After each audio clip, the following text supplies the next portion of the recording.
ANM ನ್ಯೂಸ್ಗೆ ಸ್ವಾಗತ. ಚಿಂತಾಮಣಿಯ ಪ್ರಕೃತಿಯ ಮಡಿಲಲ್ಲಿ ಜಾಗತಿಕ ದೃಷ್ಟಿಕೋನದಿಂದ ಮಕ್ಕಳಿಗಾಗಿ ಗುಣಮಟ್ಟದ ಶಿಕ್ಷಣ, ಆತ್ಮವಿಶ್ವಾಸ ಮತ್ತು ಮೌಲ್ಯಗಳನ್ನು ಹೊಂದಿಸಲು ಸ್ಥಾಪನೆಗೊಂಡಿರುವ ಅತ್ಯಾಧುನಿಕ ವಿನ್ಯಾಸಮಯ ಶಾಲೆ ಶಾಕ್ಯ ಗ್ಲೋಬಲ್ ಅಕಾಡೆಮಿ. ಅಂತಾರಾಷ್ಟ್ರೀಯ ಮಟ್ಟದ ಪಠ್ಯಕ್ರಮ, ಸ್ಮಾರ್ಟ್ ಕ್ಲಾಸ್ ರೂಮ್ಗಳು, ಅನುಭವ ಸಂಪನ್ನ ಶಿಕ್ಷಕರು ಮತ್ತು ಆಧುನಿಕ ಕಲಿಕಾ ವಿಧಾನಗಳು. ಪ್ರತಿಯೊಂದು ಮಗು ವಿಭಿನ್ನ. ಆ ವಿಭಿನ್ನತೆಯನ್ನು ಗೌರವಿಸದೆ ನಮ್ಮ ಶಾಲೆಯ ನಿಜವಾದ ಅರ್ಥಪೂರ್ಣ ಶಿಕ್ಷಣ, ವಿದ್ಯಾರ್ಥಿಗಳ ಚಿಂತನೆ, ಸಂಶೋಧನೆ ಮತ್ತು ಸಂವಹನ ಕೌಶಲ್ಯಗಳಿಗೆ ಪ್ರೋತ್ಸಾಹ, ನವೀನ ತಂತ್ರಜ್ಞಾನದ ಅರಿವು ಮೂಡಿಸಲು ರೋಬೋಟಿಕ್ಸ್ ಮತ್ತು ಇನೋವೇಷನ್ ಝೋನ್, ಶಿಕ್ಷಣ ಜೊತೆಗೆ ಕ್ರೀಡೆ, ಕಲೆ, ಸೃಜನಶೀಲತೆ ಮತ್ತು ನಾಯಕತ್ವದ ಸಮಗ್ರ ಬೆಳವಣಿಗೆಗೆ ಆದ್ಯತೆ. 2026-27 ಶೈಕ್ಷಣಿಕ ವರ್ಷದ ದಾಖಲಾತಿ ಸಹ ಆರಂಭವಾಗಿದೆ. ಮಾಂಟೆಸರಿಯಿಂದ 9ನೇ ತರಗತಿವರೆಗೆ ಪ್ರವೇಶ ಲಭ್ಯ. ಪ್ರಿಯ ಪೋಷಕರೇ, ಈ ಅದ್ಭುತ ಅವಕಾಶವನ್ನು ಸದ್ಬಳಕೆ ಮಾಡಿಕೊಂಡು ನಿಮ್ಮ ಮಕ್ಕಳ ಉಜ್ವಲ ಭವಿಷ್ಯಕ್ಕೆ ಭದ್ರವಾದ ಅಡಿಪಾಯ ಹಾಕಿ. ಇನ್ನು ಸಂಪರ್ಕಿಸಿ ಶಾಕ್ಯ ಗ್ಲೋಬಲ್ ಅಕಾಡೆಮಿ, ಕಾಡು ಮಲ್ಲೇಶ್ವರ ಬೆಟ್ಟದ ರಸ್ತೆ, ಗಂಗಾನಗರ ಹತ್ತಿರ, ಚಿಂತಾಮಣಿ. ಮೊಬೈಲ್ ಸಂಖ್ಯೆ 9740409116 ಮತ್ತು 7795845995. ತಾವೆಲ್ಲರೂ ಒಟ್ಟಿಗೆ ಸೇರಿ ಏನು ಇಲ್ಲಿ ಸ್ವಚ್ಛತೆ ಬಗ್ಗೆ ಇರ್ಬೋದು ಮತ್ತು ತಮಗೆ ಇರ್ತಕ್ಕಂಥ ಹಲವಾರು ಸಮಸ್ಯೆಗಳನ್ನ ಸ್ಥಳೀಯ ಸಂಸ್ಥೆಗೆ ಅಥವಾ ಸಂಬಂಧಪಟ್ಟವರಿಗೆ ಗಮನಕ್ಕೆ ತರುವಂಥ ವಿಚಾರ ಇರ್ಬೋದು, ಅಥವಾ ನಾಗರಿಕರಲ್ಲಿ ಒಂದು ಉತ್ತಮ ಪ್ರಜೆಗಳಾಗಿ ಮಕ್ಕಳನ್ನ ಒಂದು ತಿರ್ತಕ್ಕಂಥದ್ದಕ್ಕೆ ನಿಮ್ಮದೇ ಆದಂತಹ ಒಂದು ಕಾರ್ಯಕ್ರಮಗಳನ್ನು ಹಾಕೊಂಡು, ಕಾರ್ಯಚಟುವಟಿಕೆಗಳನ್ನ ಮಾಡಿಕೊಂಡು ತಾವು ಸುಮಾರು ವರ್ಷಗಳಿಂದ ಇದನ್ನ ನಡೆಸ್ಕೊಂಡು ಬಂದಿದ್ದೀರ. ಇದು ಬಹುಶಃ ನಾನು ಹೇಳುವಂಥದ್ದು ಬೇರೆ ಕಡೆ ಕೂಡ ಅಷ್ಟೇ, ನಗರದ ಬೇರೆ ಭಾಗಗಳಲ್ಲೂ ಈಗ ಉದಾಹರಣೆಗೆ ಸಂಶೆಟ್ಟಳ್ಳಿಯ ಅಲ್ಲಿ ವಾಣಿ ಸ್ಕೂಲ್ ಪ್ರದೇಶ, ಅಲ್ಲೆಲ್ಲ ಎಲ್ಲೆಲ್ಲಿ ಒಂದು ವ್ಯವಸ್ಥಿತವಾದಂಥ ಬಡಾವಣೆಗಳಾಗಿದ್ದಾವೆ. KGN ಸ್ಕೂಲ್ ಭಾಗ, ಈಗ ಎಲ್ಲೆಲ್ಲಿ ಬಡಾವಣೆಗಳು ಒಂದು ವ್ಯವಸ್ಥಿತವಾಗಿ ಒಂದು ಏನೋ ಒಂದು ಸ್ಟ್ರಕ್ಚರ್ಡ್ ಆಗಿದೆ, ಅದನ್ನ ಆ ಭಾಗಗಳಲ್ಲಿ ಬಹುಶಃ ತಮಗೆ ಎಲ್ಲರೂ ಅಲ್ಲಿರ್ತಕ್ಕಂಥ ವಾಸ ಅವರೆಲ್ಲರೂ ಒಟ್ಟಿಗೆ ಅವರು ಬಂದು ಈ ರೀತಿ ಒಂದು ಸಂಘಟನೆಗಳನ್ನ ಮಾಡಿಕೊಂಡ್ರೆ ಬಹುಶಃ ನಮ್ಮ ಬಡಾವಣೆಗಳಲ್ಲಿ ಆಗಬೇಕಾಗಿರ್ತಕ್ಕಂಥ ಹಲವಾರು ಕೆಲಸಗಳನ್ನ ಅಥವಾ ಅಧಿಕಾರಿಗಳ ಗಮನಕ್ಕೆ ತಂದು ಉತ್ತಮಗೊಳಿಸ್ತಕ್ಕಂಥದಕ್ಕೆ ಒಂದು ಉತ್ತಮ ಒಂದು ವ್ಯವಸ್ಥೆ ಅಥವಾ ಒಂದು ವೇದಿಕೆ ಆಗುತ್ತೆ ಅಂತಕ್ಕಂಥ ಮಾತನ್ನ ನಾನು ಈ ಸಂದರ್ಭದಲ್ಲಿ ಹೇಳಲಿಕ್ಕೆ ಬಯಸ್ತೇನೆ. ಪರಿವರ್ತನೆ ಮಾಡಿ ವಿನ್ಯಾಸ ಅನುಮೋದನೆ ತಗೊಂಡ್ರೆ ನೀವು ಪರಿಪೂರ್ಣವಾಗಿ ರಸ್ತೆ, ಚರಂಡಿ, ಕುಡಿಯೋ ನೀರಿನ ವ್ಯವಸ್ಥೆ ಮತ್ತು ವಿದ್ಯುತ್ ಇವೆಲ್ಲವನ್ನ ಒದಗಿಸಿ ನೀವು ಬಡಾವಣೆ ಮಾಡಿದಾಗ ಮಾತ್ರ ಅದಕ್ಕೆ ಅಂತಿಮ ಅನುಮೋದನೆ ಸಿಗುತ್ತೆ. ಅವ್ಯಾವ ವ್ಯವಸ್ಥೆ ಇರಲಿಲ್ಲ ಚಿಂತಾಮಣಿಯಲ್ಲಿ. ನಾನು ಅದಕ್ಕೆ ಕೆಲವೊಂದು ಕಡಿವಾಣ ಹಾಕಿದ ಮೇಲೆ ಆ ವ್ಯವಸ್ಥೆ ಇವತ್ತು ಅನುಮತವಾಗಿ ಬಂದಿದೆ. ಈಗ ಕೆಲವರು ಆ ನಿಟ್ಟಿನಲ್ಲಿ ಇವತ್ತು ಕೆಲಸ ಮಾಡ್ತಾ ಇದ್ದಾರೆ. ಇದರ ಭಾಗವಾಗಿ ಏನ್ ಮಾಡಿದ್ದೇನೆ, ನಾನು ಮಂತ್ರಿ ಆದ ಕೂಡಲೇ ಒಂದು ಚಿಂತಾಮಣಿ ನಗರಾಭಿವೃದ್ಧಿ ಪ್ರಾಧಿಕಾರ ಮಾಡಬೇಕು ಅಂತಕ್ಕಂಥ ಪ್ರಯತ್ನ ಮಾಡಿದೆ. ಆದರೆ ನಮ್ಮ ಚಿಂತಾಮಣಿ ಪ್ಲಾನಿಂಗ್ ಏರಿಯಾ ಅಂತಕ್ಕಂಥದ್ದು ಬರೀ ನಗರದ ಒಂದು ಸರಹದ್ದು ಮಾತ್ರ ಸೀಮಿತ ಆಗಿದೆ. ಆದರೆ ನಮ್ಗೆ ಯಾವುದೇ ರೀತಿ ವರಮಾನ ಬರ್ತಾ ಇರಲಿಲ್ಲ ಅಲ್ಲ. ಬಹಳಷ್ಟು ಜನ ಅನಧಿಕೃತವಾಗಿ ಬಡಾವಣೆಗಳನ್ನ ನಿರ್ಮಾಣ ಮಾಡುವಂಥ ಪದ್ಧತಿ ಆಗಿದ್ದರಿಂದ ಒಂದು ರೀತಿ ಸ್ಯಾಚುರೇಟ್ ಆಗಿಬಿಟ್ಟಿತ್ತು. ಹೆಚ್ಚು ನಮಗೆ ಅಲ್ಲಿ ಅವಕಾಶಗಳು ಇರ್ತಾ ಇರಲಿಲ್ಲ. ಇದನ್ನ ಮನಗಂಡು ನನಗೆ ಇಲಾಖೆಯಲ್ಲಿ ಸಲಹೆ ಕೊಟ್ಟರು, ಮೊದಲು ಪ್ಲಾನಿಂಗ್ ಏರಿಯಾನ ವಿಸ್ತರಣೆ ಮಾಡಿ ಅಂತ ಹೇಳಿದಾಗ 2004 ನಂತರ ಈ ಬಡಾವಣೆಯಲ್ಲಿ ಯಾವ ರೀತಿ ಅಭಿವೃದ್ಧಿ ಕೆಲಸಗಳನ್ನ ನಾನು 8.5 ವರ್ಷ ಆ ಸಂದರ್ಭದಲ್ಲಿ ಶಾಸಕನಾಗಿದ್ದಂಥ ಒಂದು ಅವಧಿಯಲ್ಲಿ ಕೈಗೊಂಡಿರ್ತಕ್ಕಂಥ ಕೆಲಸಗಳು ಏನೀಗ ಈ 30 ಅಡಿ ರಸ್ತೆ ನೋಡ್ತಾ ಇದ್ದೀರಿ, ಇವೆಲ್ಲ ಮತ್ತು ಇನ್ನು ಹಲವಾರು ಕ್ರಾಸ್ ರೋಡ್ಸ್ ಅನ್ನ ಬಹುಶಃ ಹೆಚ್ಚು ಕೆಲಸಗಳು ಆ 8.5 ವರ್ಷದಲ್ಲಿ ನಾವು ಈ ಬಡಾವಣೆಯಲ್ಲಿ ಕೈಗೆತ್ತಿಕೊಂಡಿದ್ವಿ. ಯಾಕಂದ್ರೆ ನಿಮ್ಗೆ ಗೊತ್ತಿದೆ, ಒಂದು ರೀತಿ ವೈಜ್ಞಾನಿಕವಾಗಿ ಬಡಾವಣೆಗಳ ಅಭಿವೃದ್ಧಿ ಆಗಲಿಲ್ಲ. ಬರೀ 4 ಕಲ್ಲು ಹಾಕ್ಬಿಟ್ಟು ರಸ್ತೆಯನ್ನು ತೋರಿಸಿ ಬಡಾವಣೆಗಳ ನಿರ್ಮಾಣ ಆಗಿರ್ತಕ್ಕಂಥದ್ದು. ಬಹುಶಃ ಅವತ್ತು ಪ್ಲಾನಿಂಗ್ ಅಥಾರಿಟಿ ಇವೆಲ್ಲ ಅಷ್ಟು ಹೆಚ್ಚು ದೊಡ್ಡ ಮಟ್ಟದಲ್ಲಿ ಇದನ್ನ ಒತ್ತು ಕೊಡುವಂಥದ್ದು ಇರ್ಬೋದು. ಮತ್ತು ಒಂದು ರೀತಿ ಎಲ್ಲರೂ ತಪ್ಪುಗಳಾಗಿದ್ದಾವೆ, ಎಲ್ಲರೂ ಆ ತಪ್ಪುಗಳು ನಾವು ಸ್ವಲ್ಪ ಮಾಡಿದ್ದೀವಿ, ಇಲ್ಲ ಅಂತ ನಾನು ಹೇಳೋದಿಲ್ಲ. ಆ ರೀತಿ ತಪ್ಪುಗಳಾಗಿರ್ತಕ್ಕಂಥದ್ದನ್ನ ಸರಿದಿಟ್ಕೋಬೇಕು ಅಂತೇಳಿ ನಾವು ಕ್ರಮಗಳನ್ನು ತಗೊಂಡಾಗ ನಮ್ಮ ಮೇಲೆ ಏನೆಲ್ಲ ಆ ಒಂದು ಮಾತುಗಳನ್ನ ಆಡೋದು, ಏನೆಲ್ಲ ಆರೋಪಗಳನ್ನ ಮಾಡೋದು ಅಂತಕ್ಕಂಥದ್ದು ತಮಗೆ ಗೊತ್ತಿದೆ. ಅದರಿಂದ ಈಗ ಒಂದು ವೈಜ್ಞಾನಿಕವಾಗಿ ಒಂದು ವ್ಯವಸ್ಥಿತವಾಗಿ ಬಡಾವಣೆಗಳು ಆಗಬೇಕು ಅಂತಕ್ಕಂಥ ಕಾರಣದಿಂದ ಈ ಏನು ಒಂದು ಅವ್ಯವಸ್ಥಿತವಾಗಿ ಆಗ್ತಕ್ಕಂಥದ್ದನ್ನು ತಪ್ಪಿಸ್ಬೇಕು ಅಂತಕ್ಕಂಥ ಕಾರಣದಿಂದ ಏನು ನಮ್ಮ ಭೂಮಿ ಜಮೀನಿತ್ತು ಅಲ್ಲಿ ನಾನು ಒಂದು ಮಾದರಿ ಇಡೀ ಬಹುಶಃ ರಾಜ್ಯ ಅಲ್ಲ ದೇಶಕ್ಕೆ ಒಂದು ಮಾದರಿಯಾಗಿ ಒಂದು ಬಡಾವಣೆ ನಿರ್ಮಾಣ ಮಾಡಬೇಕು. ಇದು ಯಾವುದೇ ವ್ಯಾಪಾರ ಮತ್ತು ಬೇರೆ ಉದ್ದೇಶದಿಂದ ಅಲ್ಲ, ಒಂದು ಮಾದರಿ ಏನು ಮಾಡ್ಬೋದು ನಮ್ಮ ದೇಶದಲ್ಲಿ. ಬರ ದೇಶಗಳಿಗೆ ಹೋಗಿ ನಾವು ನೋಡ್ಕೊಂಡು ಬಂದು ಹೇಳ್ತೀವಿ ಎಷ್ಟು ಚೆನ್ನಾಗಿದೆ ಅಂತ ಹೇಳಿ, ನಮ್ಮ ದೇಶದಲ್ಲೇ ಈ ಸೌಲಭ್ಯ ಯಾಕೆ ಸಾಧ್ಯ ಇಲ್ಲ ಅಂತಕ್ಕಂಥದ್ದು ಛಲದಿಂದ ಇವತ್ತು ನಾವು ನಮ್ಮ ಅಂಜಲಿ ಲೇಔಟ್ಸ್ ಬಡಾವಣೆಯನ್ನು ನಾವು ನಿರ್ಮಾಣ ಮಾಡಿರ್ತಕ್ಕಂಥದ್ದು ನನ್ನ ಕನಸು. ನಾನು ಇದಕ್ಕೆ ಏನಾದರೂ ಕೊಡ್ಬೇಕು, ಯಾಕಂದ್ರೆ ಅದರಿಂದ ಯಾರಿವತ್ತು ಬಡಾವಣೆಗಳನ್ನ ನಿರ್ಮಾಣ ಮಾಡಬೇಕು ಅಂತಕ್ಕಂಥ ಪ್ರಯತ್ನ ಮಾಡ್ತಾ ಇದ್ದಾರೆ ಅವರು ಪ್ರೇರೇಪಿತರಾಗಬೇಕು. ಕನಿಷ್ಠ ಅದರಲ್ಲಿ ಅರ್ಧ ಅಥವಾ ಅದರಲ್ಲಿ ಕಾಲು ಭಾಗದಷ್ಟಾದರೂ ಅಭಿವೃದ್ಧಿ ಪಡಿಸಿದ್ರೆ ಸ್ಥಳೀಯ ಸಂಸ್ಥೆ ಮೇಲೆ ಒತ್ತಡ ಇರೋಲ್ಲ. ಇವತ್ತು ಪ್ಲಾನಿಂಗ್ ಏರಿಯಲ್ಲಿ ಅದು ಕಾನೂನಿದೆ, ನೀವು ಸದ್ಯದಲ್ಲೇ ಅದು ಕೂಡ ಆಗ್ತದೆ ಅಂತಕ್ಕಂಥ ಮಾತನ್ನು ನಾನು ಈ ಸಂದರ್ಭದಲ್ಲಿ ಹೇಳ್ತಾ ಇದ್ದೇನೆ. ಕೈಗಾರಿಕೆಗಳ ವಿಚಾರ ಹೇಳಿದೆ, ನಿಮಗೆ ಗೊತ್ತಿದೆ 2010ರಲ್ಲಿ ನಾನು ಕೈಗಾರಿಕಾ ಪ್ರದೇಶಗಳನ್ನು ಮಾಡಬೇಕು ಅಂತ ಹೇಳಿ ಒಂದು ಪ್ರಾಥಮಿಕ ಮಾಡ್ತಾ ಇದ್ದೀವಿ. ಆ ಭಾಗವಾಗಿ ನಾವು ಕೈವಾರದವರೆಗೂ ಬಸ್ನಹಳ್ಳಿ ಆ ಭಾಗದಲ್ಲೆಲ್ಲ ಸೇರಿಸ್ಕೊಂಡು ಈ ಕಡೆ ಎಲ್ಲೆಲ್ಲಿ ಊರುವಾಡಿ ಕಡೆ ಈ ಕಡೆ ಎಲ್ಲ ಕೆಲವು ಬಡಾವಣೆಗಳಾಗ್ತಾ ಇರೋದನ್ನ ಗಮನಿಸಿ ಆ ಕಡೆ ಉಪ್ಪರಪೇಟೆವರೆಗೂ, ಈ ಕಡೆ ಕೈಶೆಟ್ಟಹಳ್ಳಿ ಈ ಕಡೆ ಎಲ್ಲ ಕೈಗಾರಿಕಾ ಪ್ರದೇಶ ಬರ್ತಾ ಇದೆ, ಮುರುಗಮಲ್ಲ ಬರ್ತಾ ಇದೆ ಅಂತ ಹೇಳಿ ಸುಮಾರು 110 ಹಳ್ಳಿಗಳನ್ನ ಈ ಪ್ಲಾನಿಂಗ್ ಏರಿಯಾ ಒಳಗೆ ಸೇರಿಸುವಂತ ಕೆಲಸವನ್ನ ನಾವು 2024ರಲ್ಲಿ ಅದಕ್ಕೆ ಅಧಿಸೂಚನೆಯನ್ನ ಮಾಡಿಸಿದ್ವಿ. ಈಗ ನಾನು ಮತ್ತೊಂದು ಹೆಜ್ಜೆ ಇಟ್ಟಿದ್ದೀನಿ. ಯಾಕಂದ್ರೆ ಅದಾದ ನಂತರ ಸ್ವಲ್ಪ ವರಮಾನ ಬರೋಕ್ಕೆ ಶುರುವಾಯಿತು. ಪ್ಲಾನಿಂಗ್ ಏರಿಯಾಗೆ ಸ್ವಲ್ಪ ವ್ಯವಸ್ಥಿತವಾಗಿ ಬಡಾವಣೆಗಳ ನಿರ್ಮಾಣ ಮಾಡುವಂಥದ್ದಕ್ಕೆ ಅನುಮತಿ ತಗೊಂಡು ಅಭಿವೃದ್ಧಿಪಡಿಸಿ ಬಡಾವಣೆಗಳನ್ನು ಪ್ರಾರಂಭ ಮಾಡುವಂಥದ್ದಕ್ಕೆ ಸಾಧ್ಯ ಆಯಿತು. ಈಗ ನಾನು ಮತ್ತೆ ಇದನ್ನು ನಗರಾಭಿವೃದ್ಧಿ ಪ್ರಾಧಿಕಾರ ಮಾಡಬೇಕು, ಈಗ ನಮಗೆ ವರಮಾನ ಇದೆ ಅಂತೇಳಿ ಈಗ ಪತ್ರ ಕೊಟ್ಟಿದ್ದೀನಿ. ಸದ್ಯದಲ್ಲೇ ಚಿಂತಾಮಣಿ ನಗರಾಭಿವೃದ್ಧಿ ಪ್ರಾಧಿಕಾರ, ಈಗ ಚಿಂತಾಮಣಿ ನಗರಾಭಿವೃದ್ಧಿ ಪ್ರದೇಶ ಎಕ್ಸ್ಟೆಂಡೆಡ್ ಪ್ಲಾನಿಂಗ್ ಏರಿಯಾ ಆಗಿದೆ. ಈಗ ಅದನ್ನ ನಾವು ಅರ್ಬನ್ ಡೆವಲಪ್ಮೆಂಟ್ ಅಥಾರಿಟಿ ಅಂತ ಹೇಳಿ ಏನು ಚಿಕ್ಕಬಳ್ಳಾಪುರದಲ್ಲಿದೆ ಮತ್ತು ಕೋಲಾರಲ್ಲಿದೆ, KGF ಇದೆ, ಆ ರೀತಿ ಪ್ಲಾನಿಂಗ್ ಅಥಾರಿಟಿ ಮಾಡಿದಾಗ ಏನಾಗುತ್ತೆ, ಬಹಳಷ್ಟು ಏನು ಅಭಿವೃದ್ಧಿ ಕೆಲಸಗಳಿಗೆ ಅಲ್ಲಿ ನಾವು ಶುಲ್ಕವನ್ನು ಕೊಡುವಂಥ ಕೆಲಸ ಆಗುತ್ತೆ. ಪ್ಲಾನ್ ಅಪ್ರೂವಲ್ ಬಂದಾಗ ನಾವು ಲೇಕ್ ಡೆವಲಪ್ಮೆಂಟ್ಗೆ ದುಡ್ಡು, ಈ ರೀತಿ ಹಲವಾರು ಅಲ್ಲಿ ಶುಲ್ಕಗಳು ಇರೋದ್ರಿಂದ ಮುಂದೆ ನಗರದಲ್ಲಿರ್ತಕ್ಕಂಥ ಪಾರ್ಕ್ಗಳು ಅಭಿವೃದ್ಧಿ ಮಾಡೋಕ್ಕಾಗುತ್ತೆ, ಇವತ್ತು ಕೆರೆಗಳ ಅಭಿವೃದ್ಧಿ ಮಾಡೋದಕ್ಕಾಗುತ್ತೆ, ಬಸ್ ಸ್ಟ್ಯಾಂಡ್ ಅಭಿವೃದ್ಧಿ ಮಾಡಲಿಕ್ಕಾಗುತ್ತೆ, ಬಸ್ ಶೆಲ್ಟರ್ ಕಟ್ಟಲಿಕ್ಕಾಗುತ್ತೆ. ಈ ರೀತಿ ಅಲ್ಲೇ ಹೆಚ್ಚು ಆದಾಯ ಬರುವಂಥದ್ದಕ್ಕೆ ಸಾಧ್ಯ ಆಗುತ್ತೆ. ಹಾಗೆ ಮನೆಗೆ ಬರುವಂಥವರಿಗೆ ಸ್ವಾಗತ ಮಾಡ್ತಕ್ಕಂಥ ಒಂದು ನಮ್ಮ ಸಂಸ್ಕೃತಿ. ಇವತ್ತು ರಂಗೋಲಿ ಸ್ಪರ್ಧೆಗಳನ್ನ ಇಲ್ಲಿ ಏರ್ಪಡಿಸಿದ್ದಾರೆ.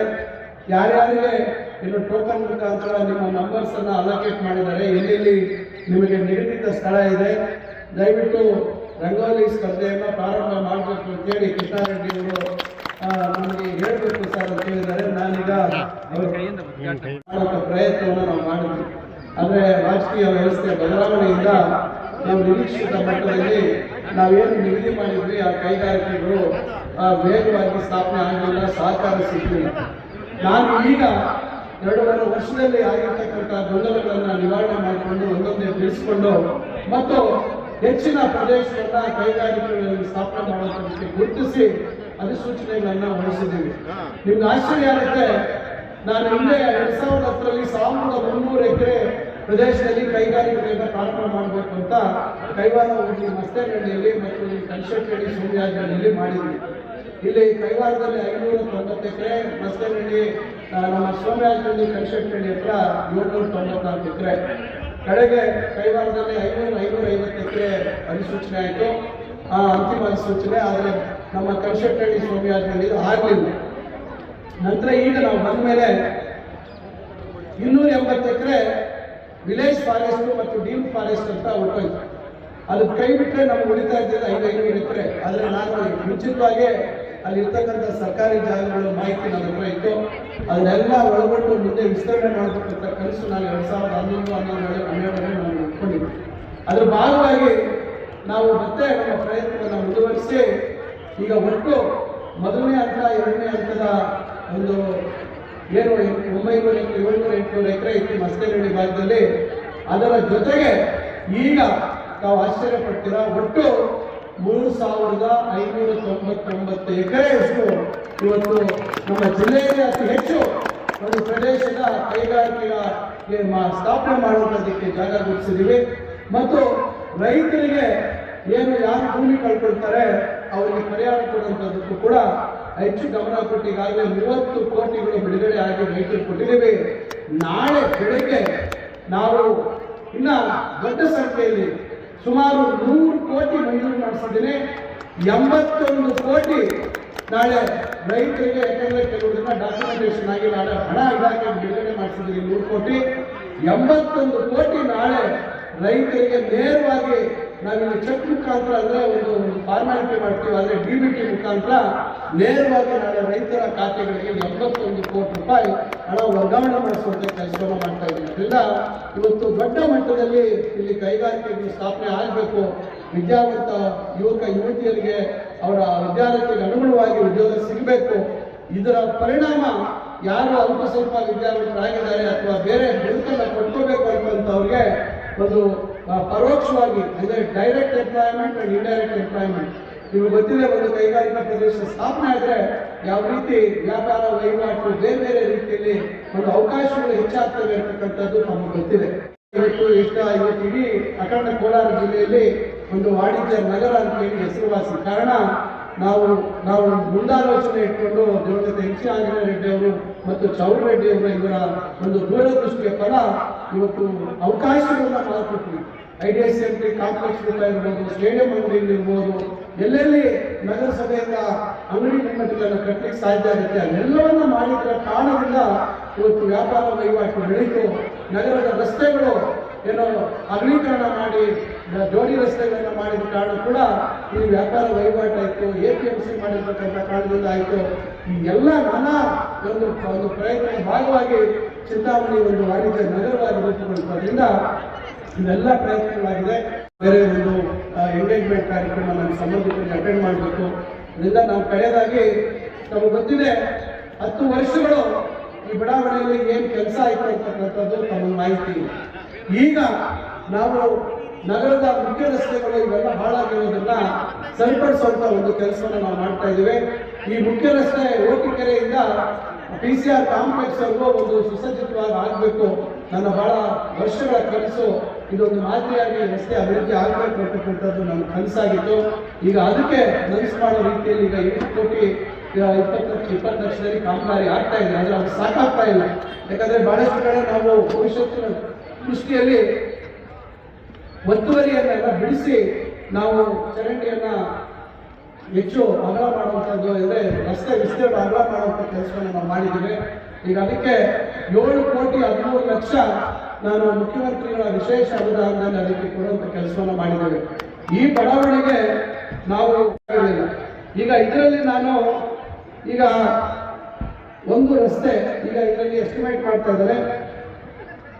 ಬೆಂಗಳೂರು ಮುಖ್ಯ ರಸ್ತೆಯಿಂದ CA ರಮೇಶ್ ಮನೆವರೆಗೂ, LIC ನಾಗಭೂಷಣ್ ಮನೆಯಿಂದ ನಾಗೇಂದ್ರ ಮನೆವರೆಗೂ ಪೈಪ್ ಡ್ರೈನ್, ಚರಂಡಿ ಮತ್ತು ಡಾಂಬರೀಕರಣ. ನಾವು ಈಗ ಎಲ್ಲ ಕಡೆ ಈ ರೀತಿ ಡ್ರೈನ್ ಸಿಸ್ಟಮ್ ಅನ್ನ ಓಪನ್ ಡ್ರೈನು ಮತ್ತೆ ಅದ್ಮೇಲೆ ಸ್ಲ್ಯಾಬ್ ಹಾಕುವಂಥದ್ದು ಬೇಡ ಅಂತಕ್ಕಂಥ ದೃಷ್ಟಿಯಲ್ಲಿ ಏನು ನಮ್ಮ ಬಡಾವಣೆಯಲ್ಲಿ ನಾವು ಪೈಪ್ ಡ್ರೈನ್ ಸಿಸ್ಟಮ್ ಅನ್ನು ಒಂದು ಪ್ರಯೋಗ ಮಾಡಿದ್ದೀವಿ. ಬೇರೆ ಹೊರದೇಶಗಳಲ್ಲಿ ಇರ್ತಕ್ಕಂಥ ವ್ಯವಸ್ಥೆ ನಾವು ಬೆಂಗಳೂರಿನಲ್ಲೂ ನೋಡ್ಬೋದು. ಇತ್ತೀಚೆಗೆ ಟೆಂಡರ್ ಶೋರ್ ಅಂತಕ್ಕಂಥ ಕಾರ್ಯಕ್ರಮದಲ್ಲಿ ಹಿಂದೆ ಸಿದ್ದರಾಮಯ್ಯ ಸಾಹೇಬರು ಮುಖ್ಯಮಂತ್ರಿ ಇದ್ದಾಗ ಪ್ರಾರಂಭ ಮಾಡಿದಂಥ ಯೋಜನೆ, ಇತ್ತೀಚೆಗೆ ಸ್ಮಾರ್ಟ್ ಸಿಟಿ ಯೋಜನೆಯಲ್ಲಿ ಕೂಡ ಅದನ್ನು ಪೈಪ್ ಡ್ರೈನ್ ಸಿಸ್ಟಮ್ ಮಾಡುವಂಥದ್ದನ್ನ ನಾವು ಇನ್ಮೇಲೆ ನಮ್ಮ ತಾಲೂಕಿನಲ್ಲಿ ನಮ್ಮ ನಗರದಲ್ಲಿ ಅದನ್ನು ಎಲ್ಲೆಲ್ಲಿ ಸಾಧ್ಯ ಇದೆ ಲೆವೆಲ್ಸ್ ಅಲ್ಲಿ ಪರ್ಮಿಟ್ ಆಗುತ್ತೆ ಅಲ್ಲಿ ಅದನ್ನ ಬಳಸುವಂಥದ್ದಕ್ಕೆ ಅದನ್ನು ಉಪಯೋಗ ಮಾಡುವಂಥದ್ದಕ್ಕೆ ಮಾಡ್ತಾ ಇದ್ದೀವಿ.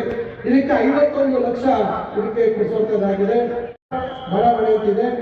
4ನೇ ಮುಖ್ಯ ರಸ್ತೆ ಟೀಚರ್ ಶ್ರೀನಿವಾಸ್ ರೆಡ್ಡಿ ಮನೆಯಿಂದ ಮನೆವರೆಗೂ ಪೈಪ್ ಡ್ರೈನ್ ಮತ್ತು ಚರಂಡಿ ಮತ್ತು ಡಾಂಬರೀಕರಣ 60 ಲಕ್ಷ ರೂಪಾಯಿಗಳನ್ನ ಹಾಕುವಂತ ಕೆಲಸವನ್ನು ಮಾಡಿದ್ದೇವೆ. ಹಾಗೂ ಬಡಾವಣೆಯಲ್ಲಿ ಟೈರ್ ಅಪ್ಪಿ ಮನೆಯಿಂದ ಶ್ರೀನಿವಾಸ್ ರೆಡ್ಡಿ ಮನೆಯವರೆಗೂ ಪೈಪ್ ಡ್ರೈನ್ ಚರಂಡಿ ಸುಮಾರು ಅದು 60 ಲಕ್ಷ ಆಗ್ತಾ ಇದೆ. ಹಾಗೂ ಬೆಂಗಳೂರು ಮುಖ್ಯ ರಸ್ತೆಯಿಂದ ಆರ್ಚಿಂದ ಇದು ಸಂಪೂರ್ಣವಾಗಿ ಕಲ್ಲಳ್ಳಿ ರಸ್ತೆ. ನಿಮಗೆ ಗೊತ್ತಿದೆ, ಇದನ್ನ ಬಹಳ ವರ್ಷಗಳಿಂದ ಬೇಡಿಕೆ ಇತ್ತು. ಈ ರಸ್ತೆಯನ್ನ ಕಲ್ಲಳ್ಳಿ ರಸ್ತೆಗೆ ಮುಗಿಸ್ಬೇಕು ಅಂತೇಳಿ ಹಿಂದೆನೆ ನಾನು ನಮ್ಮ ಸಂಬಂಧಿಕರದೇ ಜಮೀನಿತ್ತು. ನಮ್ಮ ಮಾಳಪ್ಪ ಇದೆಲ್ಲ ನಮ್ಮ ಮಾಳಪ್ಪಲ್ಲಿ ನಮ್ಮ ಅವ್ರದ ಜಮೀನು ಅವ್ರಿಗೆಲ್ಲ ಒಪ್ಪಿಸಿ ಅಲ್ಲಿ ಸ್ವಲ್ಪ ಬೆಂಡ್ ಆಗುತ್ತೆ. ಈ ಕಡೆ ನಮ್ಮ ಗಂಗಮ್ಮ ದೇವಸ್ಥಾನದ ಜಂಕ್ಷನ್ ಇದೆ, ಅಲ್ಲಿ ಸ್ವಲ್ಪ ಕ್ರಾಸ್ ಆಗಿ ಮತ್ತೆ ನಾವು ಅಲ್ಲಿ UGD ಲೈನನ್ನು ಮತ್ತು ಎಲೆಕ್ಟ್ರಿಕ್ ಲೈನ್ ಕೂಡ ಅಲ್ಲಿ ಬೆಂಡ್ ಮಾಡಿ ತಗೊಂಡೋಗಿ ಮಾಡಿದ್ದೀವಿ. ಇತ್ತೀಚೆಗೆ ತಮಗೆ ಗೊತ್ತಿದೆ ಅಲ್ಲೆಲ್ಲ UGD ಬ್ಲಾಕ್ ಆಗಿ ನಮ್ಮ ಮಾಳಪ್ಪಲ್ಲಿ ಕೆರೆಗೆ ಕಲುಷಿತ ನೀರು ಹೋಗ್ತಾ ಇತ್ತು. ಅದನ್ನೆಲ್ಲ ನಾವು ಸರಿ ಮಾಡಿಸುವಂಥ ಕೆಲಸವನ್ನು ನಾವು ಮಾಡಿದ್ದೀವಿ. ಯಾಕಂದರೆ ಭಾಳಷ್ಟು ಕೆಲಸಗಳು ಜನಕ್ಕೆ ಗೊತ್ತಾಗೋದಿಲ್ಲ. ನಿಮ್ಮ ಕಣ್ಮುಂದೆ ಹಾಗೆ ಆಗ್ತಾ ಇದ್ದಾಗಂದ್ರೆ ಆ ರಸ್ತೆಯಲ್ಲಿ ಹೋಗ್ತಾ ಇದ್ರೆ ಮಾತ್ರ ನೀವು ನೋಡಿದ್ರೆ ಗೊತ್ತಾಗುತ್ತೆ. ಅಲ್ಲೇ ಕೆಲಸಗಳು ನಾವು ಭಾಳಷ್ಟು ಮಾಡಿಸ್ತಾ ಇರುವಂಥದ್ದಿದೆ. ಒಟ್ಟು ಈಗ ತಮಗೆ ಗೊತ್ತಿದೆ, ಒಟ್ಟು ಇದರಲ್ಲಿ ಯಾವ ಇದೆಲ್ಲ ವಿಶ್ವನಾಥ್ ಮನೆಯವರೆಗೂ ಪೈಪ್ ಡ್ರೈನ್ ಮತ್ತು ಚರಂಡಿ 50 ATS ಅವರ ಮನೆಯಿಂದ ಬೆಂಗಳೂರು ಮುಖ್ಯ ರಸ್ತೆ ಪೈಪ್ ಡ್ರೈನ್ ಚರಂಡಿ ಅದೊಂದು 55 ಲಕ್ಷ. ಮತ್ತು ರಾಜಾರೆಡ್ಡಿ ಮನೆಯಿಂದ ಬೆಂಗಳೂರು ಮುಖ್ಯ ರಸ್ತೆವರೆಗೂ ಪೈಪ್ ಡ್ರೈನ್ 1.25 ಕೋಟಿ. ವಾರ್ಡ್ ನಂಬರ್ 8 ಬೆಂಗಳೂರು ಮುಖ್ಯ ರಸ್ತೆಯಿಂದ ಏಷ್ಯಾ ಶೋರೂಮ್ ವಾರ್ಡ್ ನಂಬರ್ 8 ಬರ್ತದೆ. ರವಿ ಮನೆಯವರೆಗೂ ಅಶ್ವಥ್ ಕಟ್ಟೆಯಿಂದ ಸುಮಾರು 89 ಲಕ್ಷ. ಬಹುಶಃ ಆ ಕಡೆ ಬೇರೆ ಜಾಗ ಅವೆಲ್ಲ ಕ್ರಾಸ್ ರೋಡ್ಸಲ್ಲ. ಈ ರೀತಿ ಈಗ ಒಟ್ಟು 17,80,00,000ದಲ್ಲಿ 7 ಕೋಟಿ ಈ ಮುಖ್ಯ ರಸ್ತೆಗೆ ಹಾಕಿದ್ದೀವಿ. ಉಳಿದಂಥ ದುಡ್ಡು ಬಹುತೇಕ ನಾವು ರಾಜೀವ್ ನಗರ ಮತ್ತು ಅಶ್ವಿನಿ ಬಡಾವಣೆ ಈ ಭಾಗಗಳು ಮತ್ತು ಆ ಕಡೆ ಕೆಲವು ಭಾಗಗಳಲ್ಲಿ ತಲುಪುವಂಥ ಕೆಲಸವನ್ನು ಮಾಡ್ತಾ ಇದ್ದೀವಿ. ಈಗ ಟೆಂಡರು ಈಗ ಎಸ್ಟಿಮೇಟ್ ಕೆಲಸ ಆಗ್ತಾ ಇದೆ. ಸದ್ಯದಲ್ಲೇ ಟೆಂಡರ್ ಮಾಡಿ ಬಹುಶಃ ಇನ್ನೊಂದು ಜಾಸ್ತಿ ಅಂದರೆ ಒಂದು 3 ತಿಂಗಳು 2-3 ತಿಂಗಳೊಳಗೆ ಪ್ರಾರಂಭ ಮಾಡ್ತೇವೆ. ಕೆಲಸ ಕಾರ್ಯಗಳು ಈ ಭಾಗದಲ್ಲಿ ಪ್ರಾರಂಭ ಆಗ್ತದೆ. ಇನ್ನು ಯಾವನ್ನ ಭಾಳಷ್ಟು ರಸ್ತೆಗಳು ಮಾಡುವಂಥದ್ದಿದೆ. ಈಗ ಯಾವುದೋ ಒಂದು ರಸ್ತೆ ಬೇಕು ಅಂತ ಕೇಳ್ತಾ ಇದ್ರು. ನಾವು ಅದು ಆದಷ್ಟು ಬೇಗ ಬೇರೆ ಯಾವುದಾದ್ರೂ ಸ್ಕೀಮಲ್ಲಿ ಹಾಕ್ಸುವಂಥ ಕೆಲಸವನ್ನು ಮಾಡ್ತೇನೆ ಅಂತಕ್ಕಂಥ ಮಾತನ್ನು ಹೇಳ್ತಾ ಇದ್ದೀನಿ. ನಾವು ಹಿಂದೆ ಭಾಳಷ್ಟು ನಗರದಲ್ಲಿ ಒಂದು ಅವೈಜ್ಞಾನಿಕವಾಗಿ ಎಲ್ಲದರಲ್ಲೇ ಏನೋ ಒಂದು ಸಾಲಿಡ್ ವೇಸ್ಟ್ ಏನೋ ನಮ್ಮ ಕಸವನ್ನು ಬಿಸಾಡುವಂಥ ಕೆಲಸಗಳಾಗ್ತಾ ಇತ್ತು. ನಾವು ಒಂದೊಂದು ವಾರ್ಡ್ಗೆ ಒಂದೊಂದು ವಾಹನವನ್ನು ಕರೆಸಿ ಆಟೋ ಟಿಪ್ಪರ್ ತರಿಸಿ ಕೊಡುವಂಥದ್ದು ಮಾಡಿದ್ದೀವಿ. ಒಂದು ವ್ಯವಸ್ಥಿತವಾಗಿ ಕಸ ಸಂಗ್ರಹಣೆ ಮಾಡಬೇಕು ಅಂತಿದೆ. ಆದರೆ ಜನ ಸಹಕಾರ ಕೊಡದಿದ್ರೆ ನಾನೊಬ್ಬರು ಏನು ಬದಲಾವಣೆ ಮಾಡಲಿಕ್ಕೆ ಸಾಧ್ಯ ಇಲ್ಲ. ನಾನು ತಮ್ಮೆಲ್ಲರೂ ಕೇಳುವಂಥದ್ದು ಇಷ್ಟೇ, ದಯವಿಟ್ಟು ಇವತ್ತು ನಮ್ಮ ನಗರ ನಮ್ಮ ಹೆಮ್ಮೆ ಅಂತಕ್ಕಂಥ ರೀತಿಯಲ್ಲಿ, ನಮ್ಮ ಚಿಂತಾಮಣಿ ನಮ್ಮ ಹೆಮ್ಮೆ ಅಂತಕ್ಕಂಥ ರೀತಿಯಲ್ಲಿ ನಮ್ಮ ಅನ್ನೋದಕ್ಕಿಂತ ನನ್ನ ಅಂದರೆ ಬಹುಶಃ ಇವತ್ತು ಅಂತ ಬಹಳ ಸೂಕ್ತ ಅನ್ಸುತ್ತೆ. ಯಾಕಂದರೆ ನಮ್ಮ ಅಂದರೆ ತಪ್ಪಿಕೊಡುತ್ತೆ, ನನ್ನ ಅಂದರೆ ನಂದು ಅಂತ ಭಾವನೆ ಬರ್ತದೆ. ಅದರಿಂದ ಇವತ್ತು ನನ್ನ ಚಿಂತಾಮಣಿ ನನ್ನ ಹೆಮ್ಮೆ ಅಂತಕ್ಕಂಥ ಒಂದು ರೀತಿಯಲ್ಲಿ ನಾವೆಲ್ಲರೂ ಕೈ ಜೋಡಿಸಿದ್ರೆ ಬಹುಶಃ ನಾವು ಮಾಡ್ತಾ ಇರ್ತಕ್ಕಂಥ ಪ್ರಯತ್ನಕ್ಕೆ ಏನಾದರೂ ಪ್ರತಿಫಲ ಸಿಗುವಂಥದ್ದಕ್ಕೆ ಸಾಧ್ಯ ಆಗುತ್ತೆ. ಇವತ್ತು ಪ್ಲಾಸ್ಟಿಕ್ ಬ್ಯಾನ್ ಮಾಡಿದ್ದೀವಿ, ಆದರೂ ನೋಡಿ ಎಲ್ಲರೂ ನೋಡಿ ಎಲ್ಲ ಪ್ಲಾಸ್ಟಿಕ್ ಇರ್ತದೆ. ನಾವು ಈ ಹೂ ಮಾರೋರಿಗೆ ಎಷ್ಟು ಸುಮಾರು ಲಕ್ಷಾಂತರ ರೂಪಾಯಿ ದಂಡ ಹಾಕ್ಸಿದ್ದೇವೆ. ಬಹಳಷ್ಟು ನನಗೆ ಕೆಲವರು ನಮ್ಮ ಬಹಳ ಈ ಅಪ್ಪ ಬಂದರೆ ಏನೋ ರೂಲ್ಸ್ ತರ್ತಾರೆ ಅಂತ ಕೂಡ ಮಾತಾಡ್ತಾರೆ. ಇವೆಲ್ಲ ಮಾಡಿದ್ದೀವಿ. ಆದರೆ ಯಾಕಂದರೆ ಒಬ್ಬ ವಿದ್ಯಾವಂತನಾಗಿ ನಾನು ಭವಿಷ್ಯತ್ತಿನ ದೃಷ್ಟಿಯಲ್ಲಿ ಯೋಚನೆ ಮಾಡ್ತೀನಿ. ಈಗ ಪ್ಲಾಸ್ಟಿಕ್ ಬ್ಯಾನ್ ಮಾಡ್ಕೊಂಡು ಈಗೆಲ್ಲ ವಿದ್ಯಾವಂತರಿರೋದು ಬಹಳ ಆರ್ಥಿಕವಾಗಿ ಸದೃಢವಾಗಿರ್ತಕ್ಕಂಥವ್ರು ಒಂದು ವ್ಯಾಪಾರ ಮಾಡ್ತಾ ಇರ್ತಕ್ಕಂಥವ್ರು ಹೇಳಿ ಇವತ್ತು ಪ್ಲಾಸ್ಟಿಕ್ ಇವತ್ತು ಸಮಾಜಕ್ಕೆ ಮಾರಕ ಹೌದಲ್ವ ಅಂತಕ್ಕಂಥದ್ದು ಯೋಚನೆ. ಇದನ್ನ ನೀವುಗಳು ನನ್ನ ಜೊತೆಗೆ ಸೇರಿ ಇದನ್ನು ಮಾಡಿದಾಗ ಮಾತ್ರ ನಾವು ಕೈಗೊಂಡಿರ್ತಕ್ಕಂಥ ಒಂದು ಪ್ರಯತ್ನಕ್ಕೆ ಏನಾದರೂ ಒಂದು ಅರ್ಥ ಬರ್ತದೆ. ಅದರಿಂದ ಇವತ್ತು ಆದರೂ ಏನು 2023ಕ್ಕೆ ಮುಂಚಿತವಾಗಿ ಒಂದು ವ್ಯವಸ್ಥೆ ಇತ್ತು, ಇವತ್ತು ಭಾಳಷ್ಟು ಬದಲಾವಣೆ ಆಗಿದೆ. ನಾನು ಇಲ್ಲ ಭಾಳಷ್ಟು ವಿಚಾರಗಳು ಹೇಳ್ಬೋದು, ಆದರೆ ಹೆಚ್ಚಿನ ಸಮಯ ಇಲ್ಲ ನನಗೂ. ಇದರಿಂದ ಕಳೆದಾಗಿ ನೀವು ನೋಡ್ತೀರ ಸಿಂಥೆಟಿಕ್ ಟ್ರ್ಯಾಕ್ ಕಾಮಗಾರಿ ಪೂರ್ಣ ಆಗ್ತದೆ. 4 ತಿಂಗಳಲ್ಲಿ ಸ್ಟೇಡಿಯಂನಲ್ಲಿ ಸಿಂಥೆಟಿಕ್ ಟ್ರ್ಯಾಕ್ ಆಗ್ತದೆ ಮತ್ತು ಬೇರೆ ಅಲ್ಲಿ ಇರ್ತಕ್ಕಂಥ ಎಕ್ವಿಪ್ಮೆಂಟನ್ನು ಕೂಡ ನಾವು ಭಾಳ ಉತ್ಕೃಷ್ಟ ಮಟ್ಟಕ್ಕೆ ಅದನ್ನು ಬದಲಾಯಿಸಬೇಕು ಅಂತಕ್ಕಂಥ ತೀರ್ಮಾನ ಮಾಡಿದ್ದೀವಿ. ಆಮೇಲೆ ನಮ್ಮ ಮಾಳಪ್ಪಲ್ಲಿ ಇಂದ ಕೆಳಗೋದಾಗ ಪಿಳ್ಳಗಿಳಿ ಆಫೀಸ್ ಮುಂದ್ಗಡೆ ತಾವು ನೋಡಿದರೆ ಈಗ ಅಲ್ಲಿ ಕೆಲಸ ಶುರು ಮಾಡಿದ್ದೀವಿ. ಇಲ್ಲಿ ಯಾವ ಮಟ್ಟದಲ್ಲಿ ಅಲ್ಲಿ ಕೆಲಸ ಆಗ್ತದೆ ಅಂತಕ್ಕಂಥದ್ದನ್ನು ತಾವು ನೋಡ್ಬೋದು. ಅಲ್ಲಿ ಬಹುಶಃ ಇನ್ನೊಂದು 6-7 ತಿಂಗಳು ನೋಡೋಣ ಎಷ್ಟು ಬೇಗ ಆಗುತ್ತೆ. ಅಷ್ಟು ಬೇಗ ಒಂದು ಸುಸಜ್ಜಿತವಾದಂಥ ಒಂದು ಏನು ಇವತ್ತು ಒಂದು ಸ್ಟ್ಯಾಂಡರ್ಡ್ ಒಂದು ಏನು ಅಂತಾರಾಷ್ಟ್ರೀಯ ಮಟ್ಟದಲ್ಲಿ ಏನು ಸ್ಟ್ಯಾಂಡರ್ಡ್ಸ್ ಇದೆ ಆ ಮಟ್ಟದಲ್ಲಿ ಒಂದು ಕ್ರಿಕೆಟ್ ಸ್ಟೇಡಿಯಂ, ಒಂದು ಕ್ರಿಕೆಟ್ ಗ್ರೌಂಡ್ ಇವತ್ತು ಅಲ್ಲಿ 1 ಕೋಟಿ ರೂಪಾಯಿಗಳಲ್ಲಿ ನೀವು ನೋಡ್ತೀರಾ ಸಿಂಥೆಟಿಕ್ ಟ್ರ್ಯಾಕ್ ಕಾಮಗಾರಿ ಪೂರ್ಣ ಆಗ್ತದೆ. 4 ತಿಂಗಳಲ್ಲಿ ಸ್ಟೇಡಿಯಂನಲ್ಲಿ ಸಿಂಥೆಟಿಕ್ ಟ್ರ್ಯಾಕ್ ಆಗ್ತದೆ ಮತ್ತು ಬೇರೆ ಅಲ್ಲಿ ಇರ್ತಕ್ಕಂಥ ಎಕ್ವಿಪ್ಮೆಂಟನ್ನು ಕೂಡ ನಾವು ಭಾಳ ಉತ್ಕೃಷ್ಟ ಮಟ್ಟಕ್ಕೆ ಅದನ್ನು ಬದಲಾಯಿಸಬೇಕು ಅಂತಕ್ಕಂಥ ತೀರ್ಮಾನ ಮಾಡಿದ್ದೀವಿ.